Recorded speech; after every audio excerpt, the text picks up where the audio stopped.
সূৰুযমুখী ধাৰাবাহিকখনৰ ত্ৰিদীপৰ অভিনয় কেনেকুৱা? ত্ৰিদীপৰ অভিনয় আপোনালোকে যদি চাইছে তেতিয়াহ'লে দেখিব যে ত্ৰিদীপে খুব ধুনীয়াকৈ অভিনয় কৰিছে বা তাৰ যিটো কেৰেক্টাৰ, অসম পুলিচৰ যিটো কেৰেক্টাৰ, এই যিটো সোণৰ যিটো কেছ চম্ভালি আছে বা শেখৰক ধৰিবলৈ গৈ আছে বা ইনভেষ্টিগেশ্যন যেনেদৰে কৰিছে, খুব ধুনীয়াকৈ অভিনয় কৰিছে। আপোনালোকে যদি চিৰিয়েলখন চাই আছে তেতিয়াহ'লে গম পাব ত্ৰিদীপে খুব ধুনীয়াকৈ অভিনয় কৰিছে আৰু আনহাতে পৰীৰ লগতো তাৰ যিটো সম্পৰ্ক, সেই সম্পৰ্কটোৰো যিখিনি অভিনয় সেইখিনি খুব ধুনীয়াকৈ বজাই নিছে।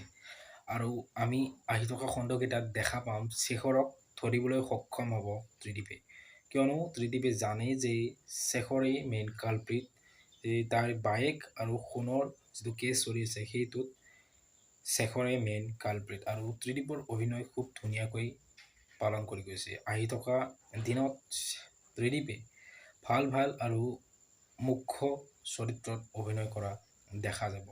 সূৰুযমুখী যিখন ধাৰাবাহিক আছে সেই ধাৰাবাহিকখনত এজন পুলিচ বিষয়াই কেনেকৈ থাকিব লাগে, পুলিচ বিষয়াই কেনেদৰে অভিনয় কৰিব লাগে, সেইটো ভালদৰে সুচাৰুৰূপে পালন কৰা বা ভালদৰে এক্টিং কৰা দেখা গৈছে ত্ৰিদীপৰ কেৰেক্টাৰটোত। আপোনালোকে কি ভাবে?